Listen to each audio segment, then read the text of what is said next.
Hello, and welcome to ImpactoAZ, a podcast dedicated to centering the Latinx voice on important issues of the day. I'm Jonathan Higuera, your host, and I'm here along with my co-host, Juan Rodriguez. Thank you for joining us today, Juan. Hello. My guest today is Carlos Miller, who gets the honor of being ImpactoAZ's final guest of 2025. So forgive us, Carlos, if we engage a little bit in a little Christmas cheer during this podcast. As you can see, I'm wearing my Christmas sweater, which is totally unnecessary in this Arizona weather, but everybody's got to try and get a Christmas sweater. At least I do every year. So I want to show that off. And indulge us if we have a little bit of Christmas cheer and enjoy the holidays while we're getting something informative out to our audience. Carlos is a Miami-based journalist who covers the food scene and other freelance assignments and has a long and varied career in journalism. I first met you when you were getting started in journalism at the Tucson Citizen in Tucson, Arizona, back in the mid-90s. And little did I know that our careers would cross paths again, and you would become a friend and someone who did some work that I really appreciated with your Photography is Not a Crime website. And you've just been very dedicated to your causes, and I really appreciate that. So it's fun to have you on our show today and bring us up to date on what's going on in Miami. We also work together at the Arizona Republic, where you were a police reporter at the time. So welcome, Carlos Miller. Thank you. Thank you, Jonathan. It's nice. Okay. Well, today's show is prompted by the election of the new mayor of Miami, who 29 years where it's been a Republican mayor of that city. And now, for the first time, we're going to have a Democratic mayor. Eileen Higgins defeated her opponent just last week. So it's really being played in the national news as part of this blue wave or this discontent perhaps with the Trump administration and all things GOP.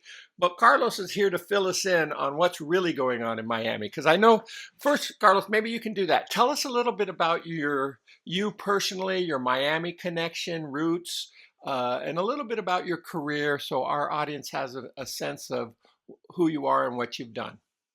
Okay, well, I was born and raised in Miami. My mother is from Colombia, Bogota, so all my aunts and uncles are from Colombia. My father was from Virginia. Miller is the last name, so I'm half American, half Colombian. Growing up in Miami, which is a very diverse, multicultural city. So, Irish roots, right? On your father's side? no, Irish actually, roots? just German roots, German actually. roots. Okay. Yeah, All I right. lived in Dublin, though, for a year and a half. That's right. That was a connection. Okay. Go ahead. I didn't mean to But interrupt. Go for it.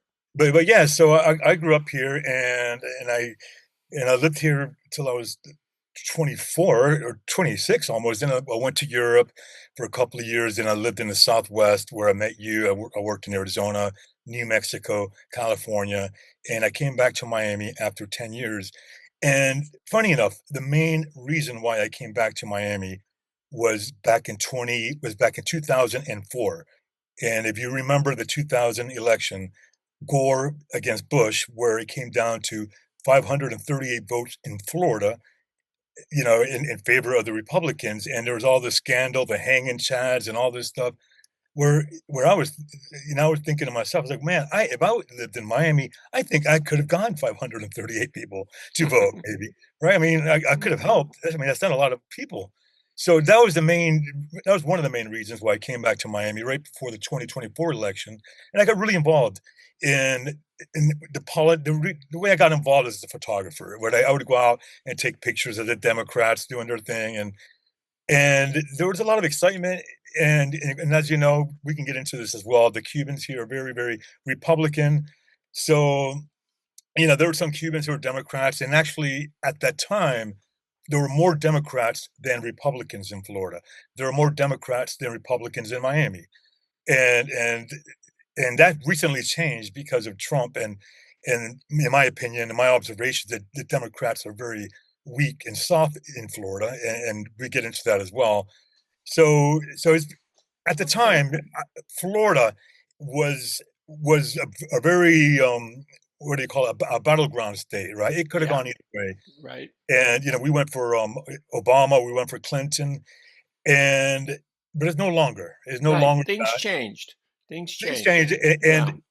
and the reason, in my opinion, things have changed is like, well, personally, I left the Democratic Party. I'm a non-party affiliate. I'm Hmm. completely You're a disgusted true by it. independent journalist, huh? I Non-partisan. despise both these parties. I mean, I spent my entire life, adult life, as a Democrat. Even back Hmm.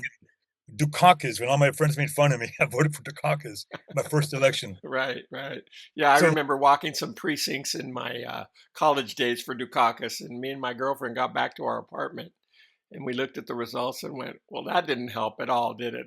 Walking those precincts for yeah, Dukakis. But yeah, I digress. So, well, I when I went to visit, when I went to the NAHJ convention in 2023.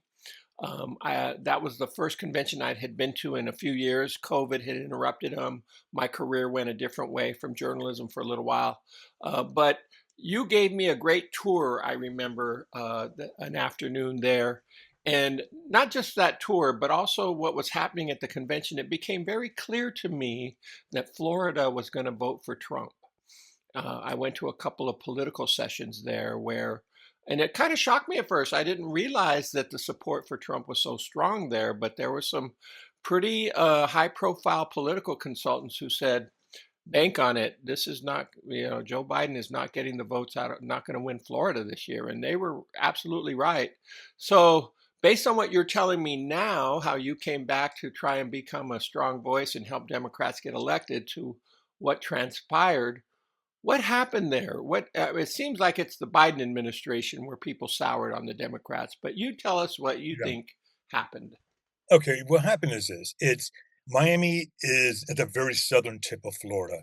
Tallahassee, the capital, is way up north. It's like, I mean, it's a long drive, it's several hours. So the Democratic Party of Florida is based in Tallahassee, and traditionally, they don't really get involved here, it seems like. I remember during the governor race with DeSantis and Andrew Gillum, who was from Miami, and the Democratic Party wasn't really putting an effort. There were hardly any signs on the roads.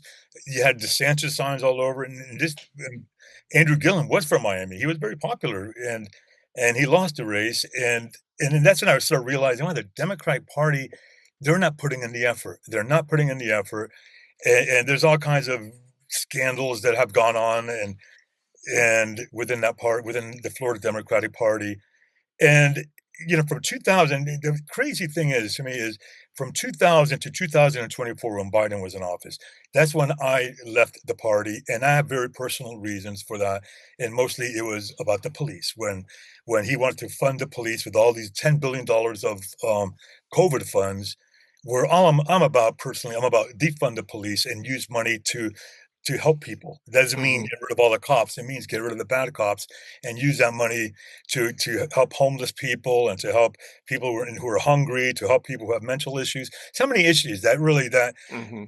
like, Demanded attention, right, right, and well, resources. right, and the way we have it now in this country is if someone's having a mental episode, well, we call the cops. The cop, half of the people that the cops kill in this country are mentally ill. They have mental issues, half of them, because they don't comply with the cops, but they're not really mentally stable. So it doesn't work.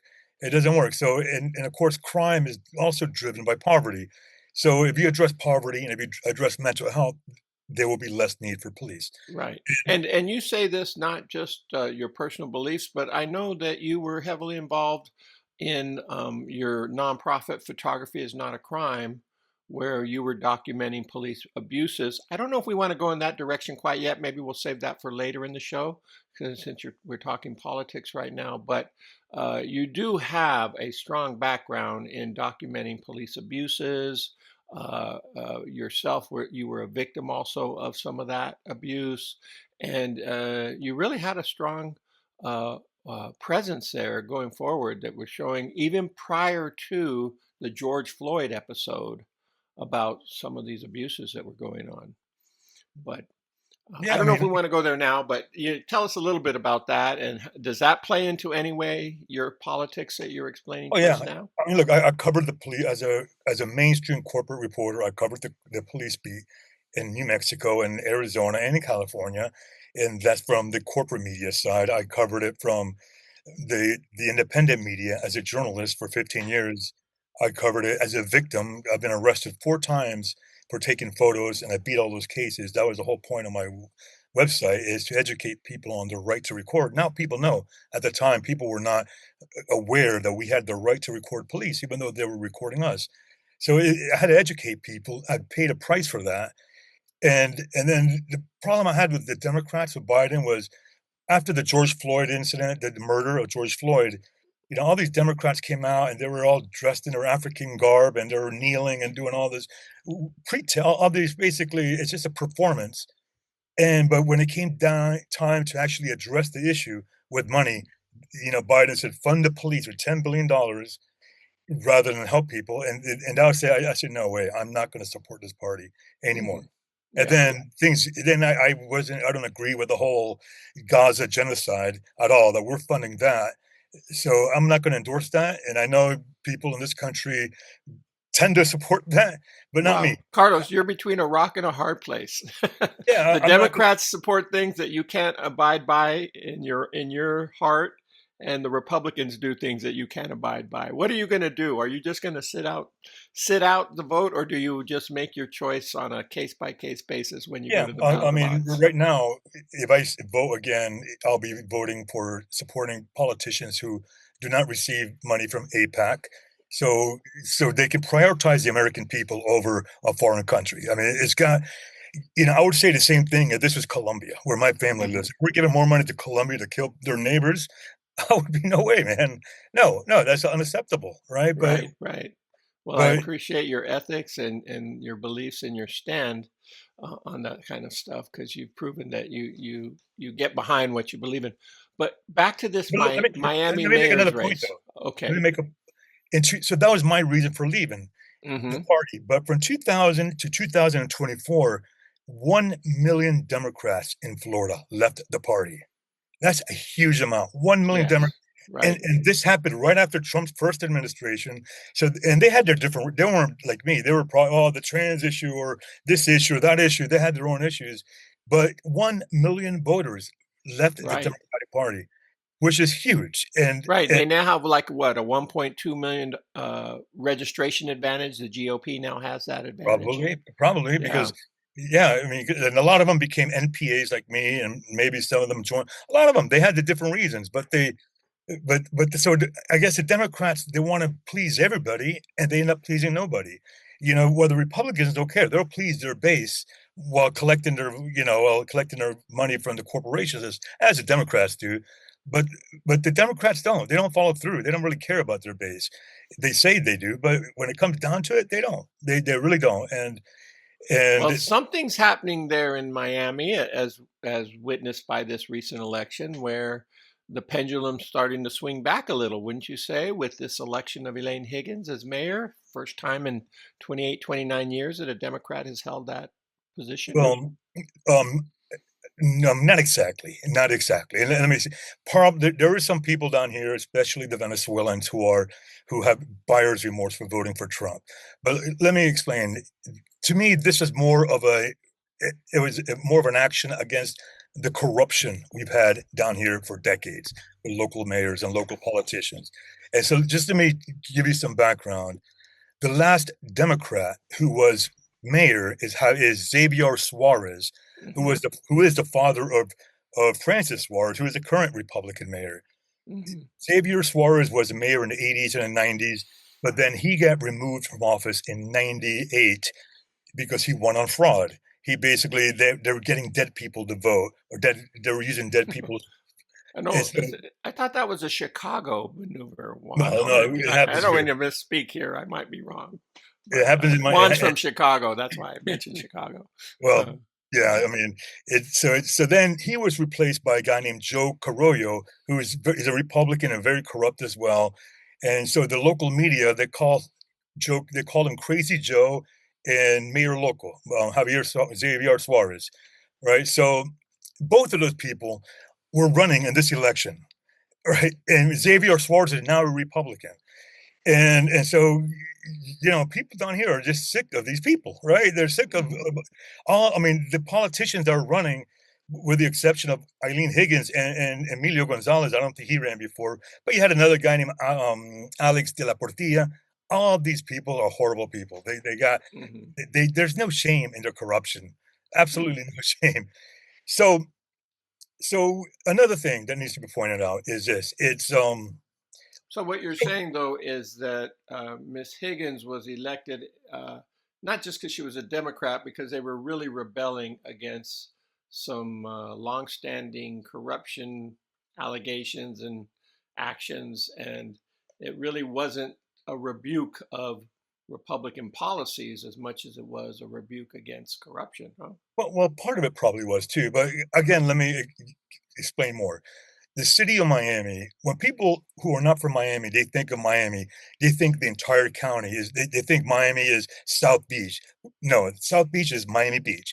They think, oh, the Hard Rock Stadium where the Miami Dolphins play, that's Miami. No, that's Miami Gardens. They think the University of Miami is in Miami. No, that's in Coral Gables. There are 34 municipalities in Miami-Dade County. The real political power is the county here. So the population in the county is almost 3 million people. But the population in the city of Miami, where I live in, is 450,000 people, much Mhm. less. And the turnout in this election was 21% of registered voters, 21%, which is very low. Compare that to the presidential election, it was 72% when they voted for Trump mostly, 72%. So obviously it was an off year. So you have a lot less people voting, and in the city of Miami itself, you have a lot of Haitians, you got African Americans, and you have a lot of new transplants from New York and California. Haitians and Black Americans tend to vote Democrat. The New Yorkers and Californians probably too. But the Cubans in Miami still, those precincts still went for Emilio Mhm. Gonzalez. So they haven't changed. They haven't changed, Mhm. and And and they may, if there was discontent, maybe that means they just decided to stay home. I'm going to sit this one out, and they maybe I'm or not willing to vote for a Democrat, but maybe I'm not willing to vote at all based on we need to get some new blood in that here. could be it, and also maybe the old guard, los viejitos is what we call them. Maybe they're just dying because they, in the years past, I know this. I used to watch them. The Republicans would bus the old senior citizens in to the voting precincts, and then they would give them a list of who to vote for. And they say, "Well, if you don't vote for these people, then we're going to have comunismo." And, Hmm. and this is Hmm. how the Republicans win. So, oh, okay, they vote for whoever they're told to vote, and maybe you know they're dying off, and maybe Yeah, but again, it's just it was, interesting dynamics at work. I'm glad we're talking to you because we're kind of getting the backstory, right? What my research is based on articles that saying in another rebuke to the Trump yeah. administration, a Democrat was elected as mayor of Miami, but you're giving us some more layered context to that to think about. Well, Uh, look, let me explain. Look, Eileen Higgins, she won 56 to 41% out of the 21 votes. And in the Trump, when Trump ran against Biden, it was very close. It was, I think it was 50 to 49 for Trump in the county itself. And because they don't really break it down by in those general elections are controlled by the county, and a lot of these precincts run over boundaries, city boundaries. So yeah, so see what I'm trying to read. I'm looking at my notes. One of the municipalities. Okay, Miami is the biggest city in the county. Okay, the second biggest city is Hialeah, mhm. which you may have heard of it. It's a very working class city, very immigrant city, You very gave me a good tour of that in 2023. I remember Hialeah. Yes. very Republican. So in Hialeah, they they just had a primary mayoral election, and where they have it 74% of the population are immigrants. And well, let me just backtrack. In 2024, 76% of people in Hialeah voted for Trump. 23% voted for Kamala Harris. We have so you have a 76% immigrants, 74% are voting for Trump. They have it all backwards, right? They Hmm. think that, and it's mostly Cubans, that they feel like they're not going to be messed with, but now they are. And we just had a recent Hialeah mayoral election where only 19% of the voters voted. And of the 5 candidates, 4 were Republicans and 1 is an independent. Hmm. So the Democrats are not even trying. They're not even there. And so I guess what I'm trying to say is when it comes to the real test is the 2026 midterm elections when the whole county votes. And I don't think it's going to be a big difference. I mean, there Hmm. will be some people who are angry at Trump and they're not going to vote. Again, the Republicans always manage to get them to vote. While the Hmm. Democrats, they tend to sit there, they go, well, we're not going to do anything because we'll just allow Trump and his people to just fall apart and it fails. That was Hmm. their strategy with Kamala Harris, with Hillary Clinton, and it failed. We're not going to really aggressively campaign because Trump is just such an idiot. He's going to self-destruct, but he gets more aggressive as the election gets closer. He's touring everywhere. He's like talking to everyone. He's on the Joe Rogan show. Kamala wouldn't even go on the Joe Rogan show. They couldn't Hmm. even campaign as much because their their campaign speeches were being interrupted by Jewish people Hmm. protesting against the genocide. Right? Hmm. So they just had to stop that. So Hmm. it's a lot of little things. Yeah, but it also, you know, we have also got this Pew research now putting out polling that's saying a lot of Latinos are very discontent with what's going on with the Trump administration, based largely on how he's handling the immigration issue. You know, you got 64, 65% of Latinos now disapproving of that and disapproving of his administration, much of it based on that. And I would think Florida is where immigration is a huge issue as well. Um, and I don't believe the ICE raids are stopping at the Florida border so they can prop up his numbers. What's going on with ICE? Are you having raids there? Is that getting people riled up? What's going on with that? We're not having it. I mean, we're having raids and ICE coming down and just arresting people on the streets. It's only in the last couple of weeks. The other thing though is compared to Phoenix, compared to Chicago, compared to LA, the history of Latinos in those cities, there was always oppression there. And I remember talking to you and several other Latinos in Arizona where they were telling me, no, when we were growing up, they wouldn't even allow us to talk Spanish. This is why we don't even speak Spanish. We were not allowed. There was a lot of oppression. So you have more activism in those cities, Latino activism. In Miami in the 70s, well, when the Cubans started coming over in the 60s and 70s, it was still a white Southern town. But in 1980, when the Cubans came from Mariel, the Mariel boat lift, there was 79, then the Americans left. Most of the white Americans left. They used to have a bumper sticker that says, will the last American leave in Miami please bring the flag? So what happened was that was when the Cubans started becoming That's funny. getting politically powerful, and Hmm. so there was no. So the whole point is there was no like oppression against Latinos. They're like, oh, we're running this city, so you don't really have that activism, that history of activism as you would have in LA, for example, where they're very Hmm. hardcore. You don't Hmm. have it here. They don't know how to do it. They don't know how to react. They don't know how to react. So because they've been manipulated so long into Hmm. believing that the Republicans earned this. It started Yeah. with Reagan. That they were, comparing the Democrats to communists, and the Republicans kept hammering away, hammering away, hammering. Well, the Democrats, we don't know how to defend against that year after year after year. We don't know how to, we know what they're going to say, but we don't know, except we'll just move to the right. We'll just move to the right rather than just explain themselves. And Hmm. I'll give you another example. And it was just a few years ago when it looked like the Democrats were going to maybe keep on pace with the Republicans. Well, what the Republicans did was they started getting the new immigrants on their side by creating these community workshops, right? Or I forgot what they call them, but constitutional workshops, basically to teach immigrants about political America, whatever. Yeah. Their And of course, rights, their but these are obligations. Republicans, so Hmm. you register as a Republican. The Democrats could have done that. They didn't do it. They didn't do it. So you have, you know, so even if say Trump leaves office, I think the Republicans will still have. this connection. They will still be able to get them to vote. I mean, people are not just going to turn around and just vote for Democrat, maybe, unless Did I hear you right though? Did you say that you're not seeing a lot of ICE raids in Miami or in Florida in we're general, seeing or it you now. are? We're seeing it wasn't seeing we were not seeing a whole lot in the beginning, but in the last couple of weeks, I've been seeing videos of Hmm. that. Yeah, so they're Oh, coming okay. down. Now it's happening, and they don't know what to do, and that they're picking on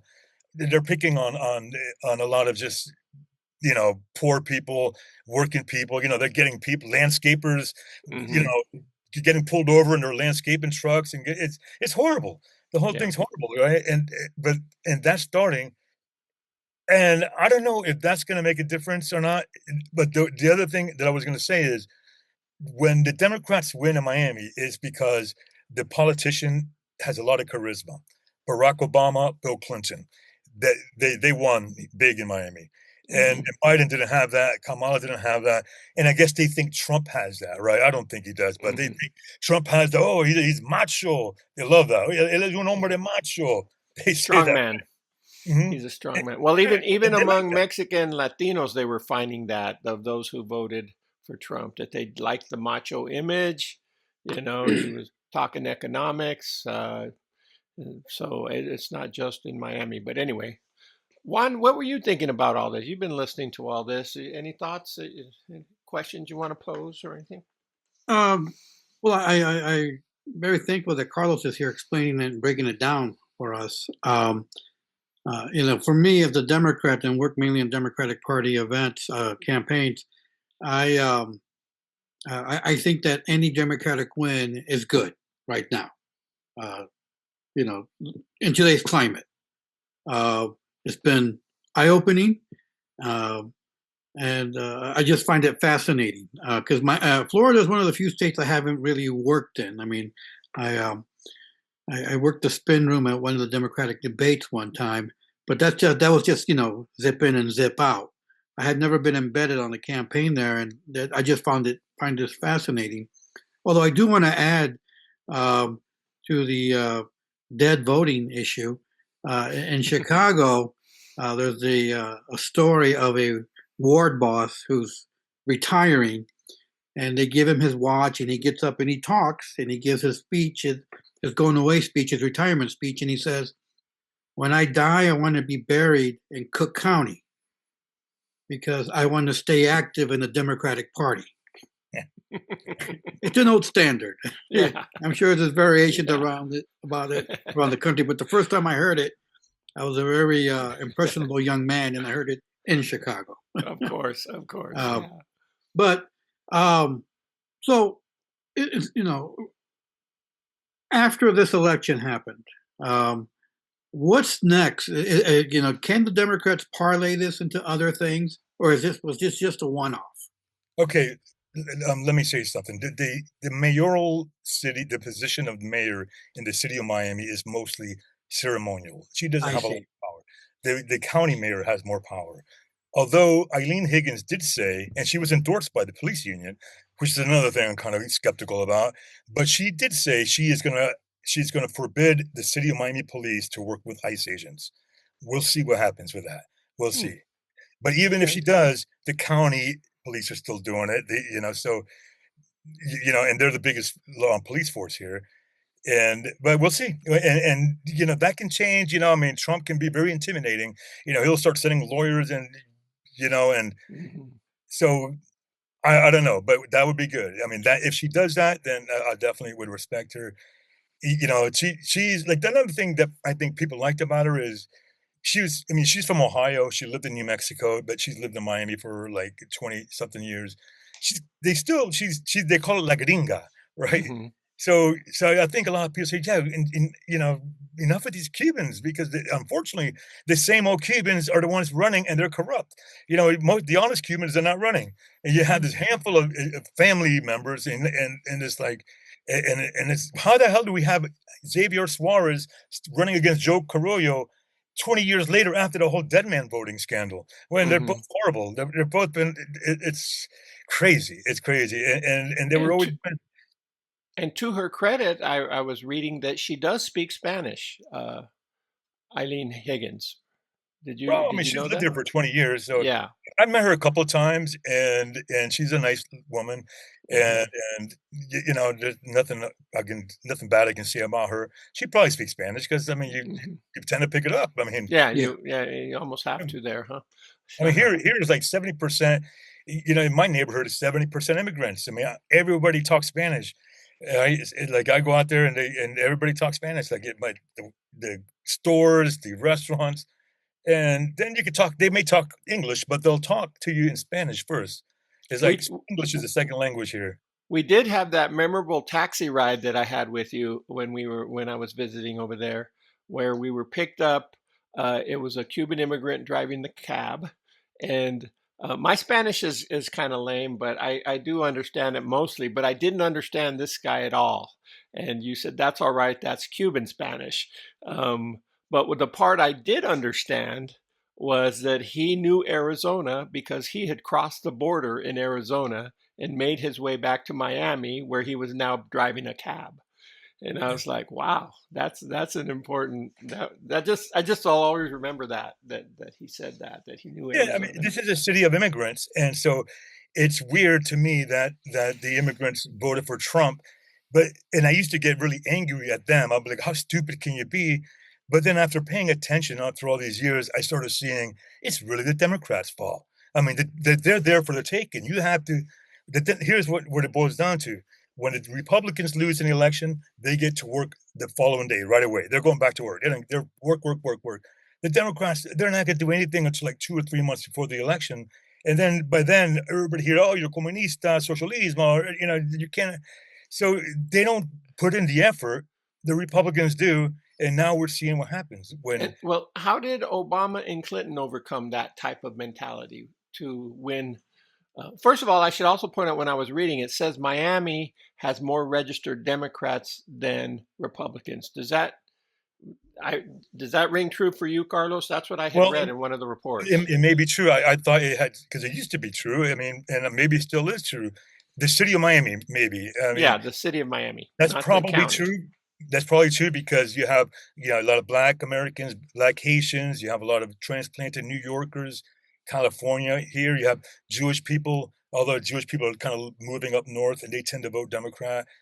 But yeah, and the Cubans themselves a lot of them are leaving Miami to outside, to other parts of the county, and you're Hmm. being replaced by Central American immigrants who tend to vote more Democrat. So, but again, I mean, we've always had the Democrats always had the advantage, and for whatever reason, it doesn't come across in the voting polls, and I don't know. And how many are there? A lot of Venezuelans in Miami, city of Miami, or I know what's the Venezuelan population like there? Because I'm wondering how they're feeling right now. They might be feeling betrayed, but I don't Yeah, know. yeah. I mean, there are my neighbors were Venezuelan. They moved out, but yeah, we have a lot of Venezuelan restaurants, but most of the community lives in Doral, which is another municipality out west. But yeah, the Venezuelans have expressed doubt, they have expressed regret on TV, on the media, like they felt betrayed. The Cubans haven't really done that much. The Cubans still, because the other thing is, I think that people getting deported are probably newer Cubans, and the older established Cubans probably don't care. You know, Hmm. because they're so convinced that that any Democrat's going to turn this into another communist Cuba. It's insane. And Hmm. they still I mean, I follow them. We're friends on Facebook. They're still, oh, comunismo. We have to stop comunismo. They still believe that. And Hmm. after all these years, 40 years, I started realizing, look, I'm a football fan, right? If you have two teams playing each other and you got one team that continually beats the other team by running up the middle, the defense cannot stop the run. At one point, they have to go and review, go, you know what? We have to stop the run. That's what they're going to do. That's what we have to do. We have to Yeah, we figure have to things out. realign our defense and stop the run. Right, But the right. Democrats, that is a stop the run. They're going to call you communist, and that's all they're going to do is call you communist, radical leftists. They do this, and the Democrats they go like this. They don't. And the only way to combat that is through education. Do what the Republicans did is say, "Hey, this is who we are. This is the Democrats. This is what we believe in," and you have to gain their trust, not just show up 2 hours or 2 days or 2 months before the election. the reason Obama and Clinton was because they're very charismatic. They're very Hmm. personable. Yeah. Latins love that. They love, "Hi, oh," they love the guy who's very personable, you know? So they love that. So it's very superficial, but it is what it is. I had heard, and I don't know if I've seen research to back it up, that the second generation, even now third generation, who knows, maybe you're going into the fourth generation of Cuban Americans, were not as ardently Republican as their parents and their grandparents, and that they were more open-minded, and maybe they had played a role in why Clinton and Obama were able to win the day over there. What Yeah. are your thoughts or feelings of the second generation, third generation? Cubanos or any of the immigrants. Well, true. Like when I was growing up, I was the only Democrat. I was a comunista. All my neighbors, all my Cuban friends, they would say that, laughing. Now there's definitely been a lot more younger people getting into becoming Democrats, and that's been a trend for a couple of decades now. But there's still a lot of young people voting Republican, and then one of the issues I have is here's another example. When Obama left the presidency in was it 2012 or whenever 2016, he lifted restrictions on going to Cuba. He wanted to normalize relations with Cuba, which is, I believe in that because the bloqueo, the embargo doesn't work. So so that was all good. The Cubans, the right-wing Cubans, were very critical of that. And then when Trump came, they reversed that. They reversed that. And then when Biden Right. came, I mean, he basically kept it. Why? Because he brought in a lot of younger Cuban American Democrats up to DC, influencers, to talk. And they were all saying, no, no, you cannot go against it. You have to keep the embargo. So you have to keep being like a Republican.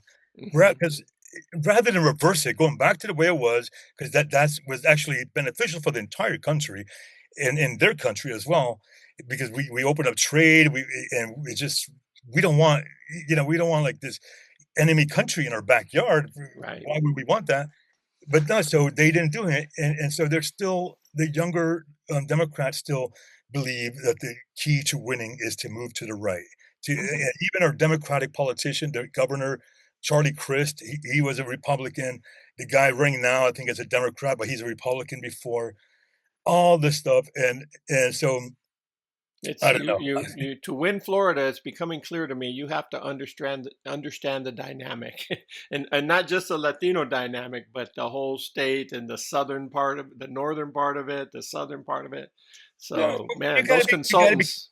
you gotta be a people person. You gotta go out there, Hmm. and that's what Bill Clinton and Barack Obama did. Biden's very corporate, and Kamala was very corporate. Nothing can happen unless we have a focus group, right? So that doesn't work. That doesn't Hmm. connect to the people. With people in Florida, they want someone who's real, whether he's a Democrat, Republican. So yeah, to win Florida, you have to be real. You have to talk to the people. You got to not just 2 months before the election, and just gain their trust. And I think that's everywhere. This has been a fascinating conversation, Carlos. I'm glad we got you. Yeah, an unaffiliated observer of politics of Miami and Florida.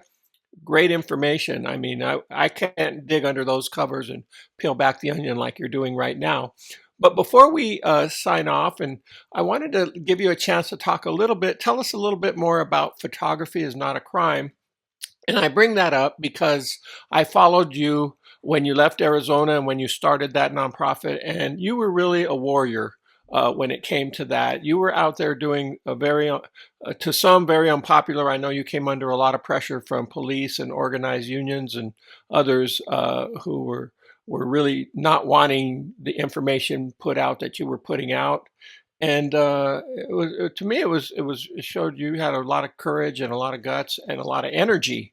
And so I just wanted to give you a second to tell us what's happening with it. Is it completely gone or remnants of it still exist? Well, Um, as I no, no, said no. before, you were doing this long before George Floyd came Oh along yeah. too. Yeah, Yeah. look, what happened was, okay, in 2007, under George W. Bush, we're still under the 9/11 cloud, right? If you see something, say something, and everyone's a terrorist.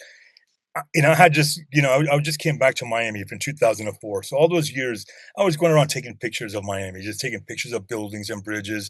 I was trying to actually build a stock photo business. And I was on assignment one night for a local website that's no longer exists in 2007. about Biscayne Boulevard. Now, Biscayne Boulevard is like Van Buren in Phoenix. It's kind of like Mhm. you had a lot of prostitutes and drugs there. But then at this point, it was going through a renewal. We had new restaurants and bars and coffee shops, and still the prostitutes were there. So that was the whole job. I was going to go there and write all about that, right? And that's great. I got off the car, talking to my editor, hung up, saw some cops arresting somebody. I started taking pictures. They told me to leave. I said I have the right to be here. I was away. And then Mhm. they came after me and they go, leave. And I said, no, I got the right to be here. Then they beat my ass. They bashed my head into the pavement. They charged me with 9 misdemeanors. I was in jail overnight. And that started it. That's what started it. Photography is not a crime. Where people, I wrote about it on some thread, on some social media platform. I think it was Democratic Underground. That's where I first wrote about it. I used to be a member of that. And then it went viral, and then I started the blog to educate people because I realized people didn't have a clue. I was arrested 3 more times over the next 7 years, and a couple of times were very brutal and really in chokeholds where I thought I was gonna die, and it was very traumatizing to get almost killed by armed agents of the state for taking pictures. That turned me off against a lot of these things. So I ran it for 15 years. It started a movement because no one was writing about that. And then after a while, people were writing about it. Now you have First Amendment auditors. It's a movement on its own. I, I It got would really have been a very successful Substack column had yeah. Substack been around back then. But go ahead. Yeah, yeah, and so I got really burnt out because I was writing, all the time. You had to keep writing because I was that became my job. It became my job where I quit all the other gigs I had, photography and writing gigs, to focus on this. And but to maintain that, you got to write. You want to write the breaking story ahead of everybody else, which I did many Right. times, including George Floyd, was because that's when you get the page views. Everyone's going to click on you, and that's where you get the revenue. And and then I brought some people on board, but then I had to train them how to do this, and because they weren't really educated journalists, they were just people who wanted to become one. So I was okay. Let me teach them, and I did. But that took a lot of time. And then in the end, it basically from one day to the next, Facebook was our biggest our platform. We had like 380,000 followers, and all of a sudden, I would put articles up and just get 100 views, where before I was getting tens of thousands of views. And it was obvious what was happening. And there was no warning, there was nothing, because I didn't do anything wrong. I didn't say anything, no false I'm very good about this, no fake news. Everything was, I backed it up. I've never got sued for telling lies. I'm very careful. And no, that was it. And I stuck with it for a couple of years, but thinking it would change, it never did. So what And was going on there? Did Facebook cut you off at the knees yeah, they somehow? shadow How did they banned. do that? They shadow banned me. That's it. They Okay. shadow banned me. It's just like that. They from one day to the next, and this is after I paid them all this Shadow money. ban means that they what? They It means that when I put an article out there for my 380,000 followers, maybe 100 people are going to see that article, okay. Okay. and that killed me. Yeah. That killed me. That destroyed me. And they're doing that to other sites now. And now they started with me, and they nobody really cared. So Hmm. now if you criticize genocide, you get deplatformed. If you say this, you get deplatformed, right? And we're living in a very oligarchic world right now, and Yeah. so Wow. Well, that was a heroic effort, and I just wanted to give you a chance to tell our viewers a little bit about it because it was a worthwhile. Your endeavor is not forgotten. Let me put it that way, thank even you. though it doesn't exist. So, with that, I think we're about to wrap it up. Juan, did you have any final comment you want to make, or? Well, this has been enlightening for me. And I respect and I like your comments about the Democratic Party. I'm a Democrat, but sometimes I wonder why am I in this party? And then I remember where what what timeline I'm living in. So, oh yeah, I got to stay here for right now. But it's been interesting. I think a lot of people like to talk about politics in Florida, but nobody really digs into what's going on in Florida. And what you have told us today has probably been the best explanation of Miami politics I've ever heard. So thank you. Thank Yeah. you. I could have gone on. Yeah, Okay. no, I mean, Yeah, yeah. we're definitely when we read the AP story and some of these other side stories about the win of Eileen Higgins, we're going to definitely be able to say we can look under the covers a little bit more and look at what's going on there. So thank you, Yeah, and Carlos. the other thing is, I don't think I mentioned, is the local elections are what they call nonpartisan elections. So even though she is a Democrat and the others were Republican, it doesn't say that when you vote. It doesn't say that next to their names, for whatever that's worth, right? I mean, It could everybody be knew. worth something to some people because Yeah, some people vote straight party tickets, right? They go yeah. in there and they're not clear on who to vote for, and they go, I'm a Democrat or I'm a Republican, and they see who those candidates are. So that also could have played a role. So, with that, I'd like to say thank you, Carlos, for sharing this great information. Thank you, Juan, for being with us. And to our viewers, I say if you liked this content, please like or subscribe to our channel. This is the way we can continue bringing you this excellent content. So with that, have a very nice holiday season, and we will see you again soon.